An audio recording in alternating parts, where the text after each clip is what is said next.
Hi everyone, it's Darlene. Welcome back for today's card video.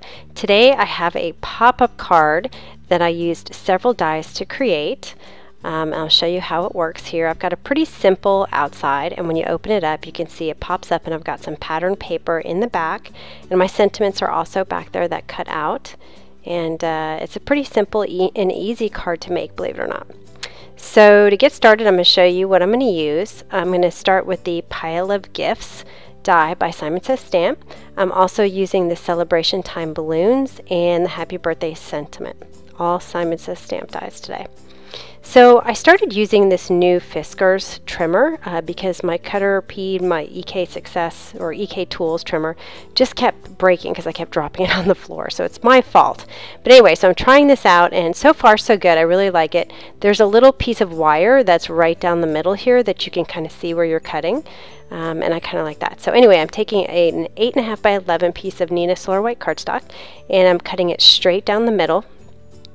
And then I'm going to take my Martha Stewart scoreboard, and I'm going to score this in the center of each one. So right at 5.5. I'm not going to fold them just yet. I'm just scoring for now. And then I'll take one of those pieces and arrange the presents in the middle right on that score line, and then my happy on one side, my birthday on the other, and I'm just measuring to make sure it's centered. So I sort of eyeballed it. And I have my magnetic platform so that it doesn't move, and I'll run it through my Big Shot. Now when I come back, I'm just going to pop all these pieces out. There's going to be quite a few pieces, so I'm just going to, pop them out with my finger, and I grab my paper piercer to help me out too. So I'm going to put those sentiments off to the side, and then I'm going to fold it. And it's really important to score all these lines because you want it to be nice and crisp. So I'm going to fold it and then use my bone folder to really flatten it out. My die is pretty intricate, so I'm going to be kind of careful here when I'm folding it. You can see the paper kind of crushed a little bit, but I just opened it up and flattened it out, and it was fine. But you can use any die for this technique that you can see through that has some detail. So I'm going to create my pop-up now. I'm going to measure 1/2 of an inch, and I'm going to mark it with my pencil from the top, and then I'm also going to mark the 1/2 inch from the bottom. And then I'll turn my card, and I'm going to measure 1 3/4 of an inch to the left, and you can vary this depending on what dies you're using. And then I'll do that same thing at the top, 1 3/4 inch, and I'm drawing actually a line. You're not going to see this pencil mark because this is actually going to be on the inside of the card, so I'm not too worried about the drawing. I'm going to take my large scissor just because I find it easier to use a large one when I'm cutting double plied paper. And I'm just going to cut right along those pencil lines to the top. And you want to make sure that the top is even on both of those lines here, because that's where we're going to be folding it. So once those lines are cut, I'm actually going to fold it here. Now I kind of wished I had used Stampin' Up! Cardstock because it's a little thinner and easier to fold. So if I had to do this card again, I probably would use a little lighter weight cardstock. But this still works, so I'm just going to make sure I have my bone folder, and see how I'm pressing down because I don't want to kind of rub the paper, so I can just flatten it out with the top of the bone folder. So then I'll turn it over and fold it the opposite direction, and this just makes sure that it's going to fold on both sides of my pop-up. Crease it down, and then I'll unfold it so it's back the way it was originally, and I'll open up my card, and what I'm going to do carefully is pop the inside out. So I'm going to push it toward me, stick my fingers behind so you can see how this pops up, and then I'll fold it, and I'll flatten the whole thing out. And then of course again with the bone folder, just making sure that I have a nice crisp fold, and you can see how it is folded, and it just pops right up automatically when the user opens the card. And so that's the pop-up part of this.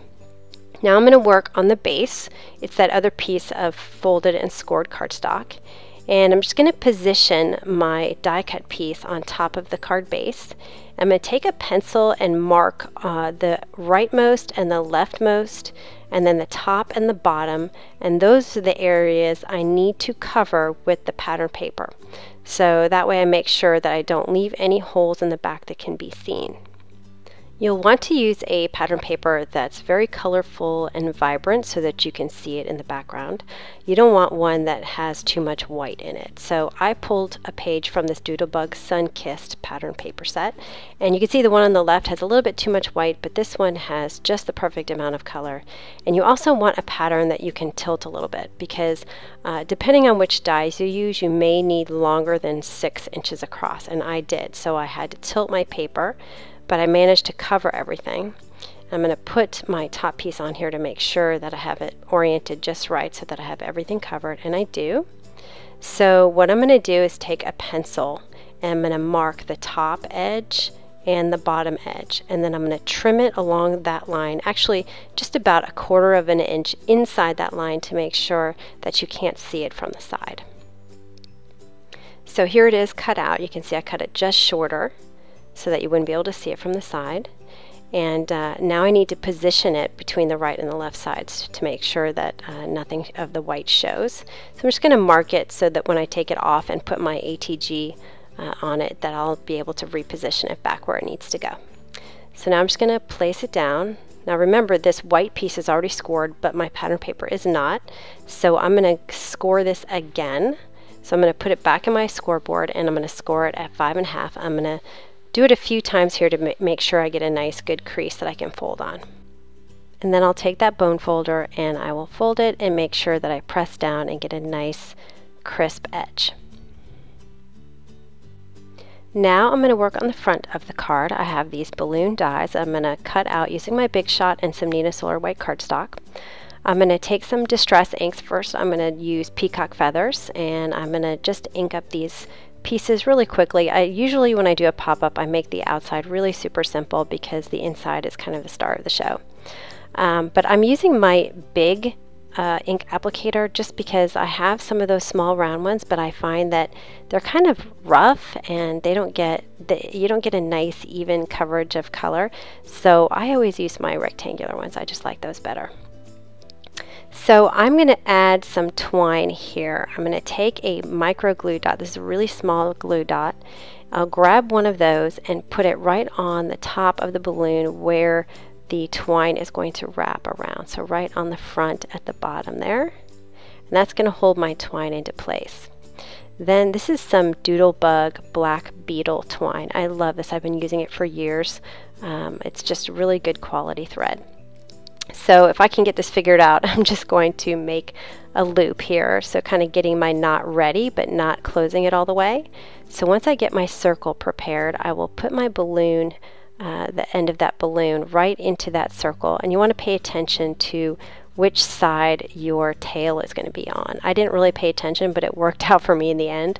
But just kind of a little tip there. So once you squeeze it at the bottom there, it'll stick and the knot will stay in place. And then you can even pull it and it's not moving. So then I just take a scissor and I just trim it at the end. I'm going to do that for all 3 of these balloons with the glue dots. And here finally is the heart one. So now I have all that done. I'm going to do one more thing to the front of this card. I'm going to create an outline. I'm going to do it freehand, but I'm going to add some dots. So kind of randomly, I'm going to draw in 1, 2, or 3 dots. I'm just going to go all the way around, and I'm not going all the way to the edge. I'm just kind of making it a squared off edge at each corner, and I'm going to be careful not to put any dots where my balloon strings are going to go. And now once that's finished, I can arrange my balloons. I'm just kind of cutting off these tails a little bit to make them shorter.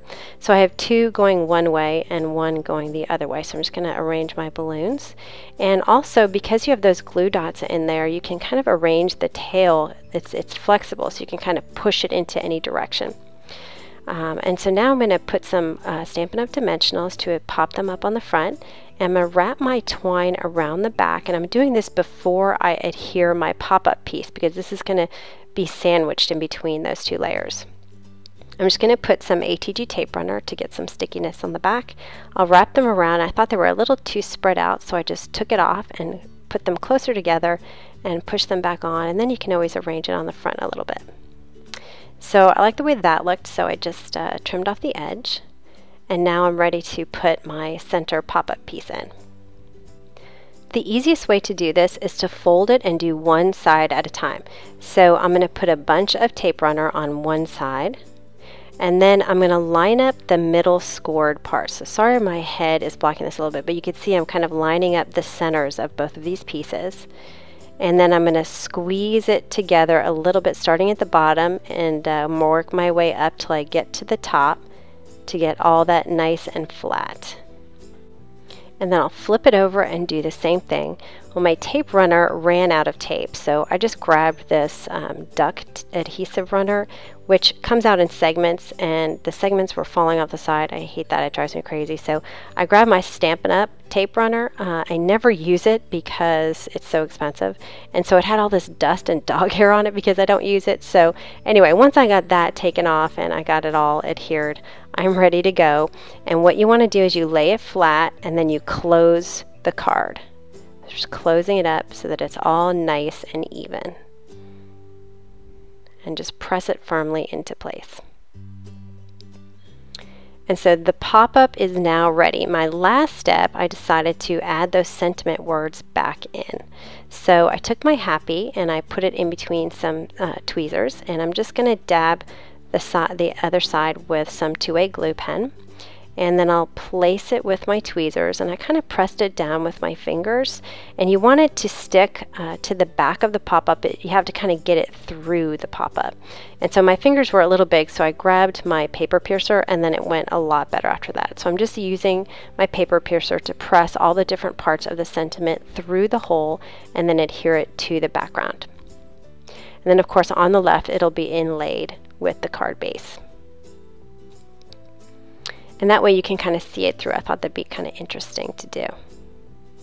I'm going to do the same thing with the birthday and just press it in there so it's inlay on the right and then it's adhered to the back on the left. Just using my paper piercer to kind of poke it in there and press it down. And this side went a lot faster now that I had experience with that left side. And as usual, I got an ink spot on my card. So I got my sanding block out and just sanded it out. You just have to be a little patient and very light-handed with this block, but it definitely works. And I mostly got it out. Anyway, so that is the card for today. I think it's really fun, and I was really surprised how quickly I was able to finish this card. So pretty easy, mostly because it's die work. Anyway, so I hope you enjoyed that, and I will see you next time. Thanks for watching.